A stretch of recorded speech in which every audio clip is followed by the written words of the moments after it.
মাশাআল্লাহ মাশাআল্লাহ, আলহামদুলিল্লাহ। এটা হলো আমাদের বাসার সামনে।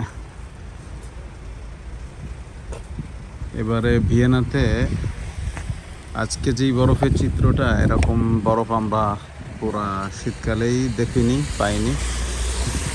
দেখুন বরফ কীভাবে জমেছে, প্রায় অর্ধ হাত, আধা হাত প্রায় উঁচু হয়ে আছে। সারা রাত্রে বরফ পড়েছে, সকালেও পড়েছে।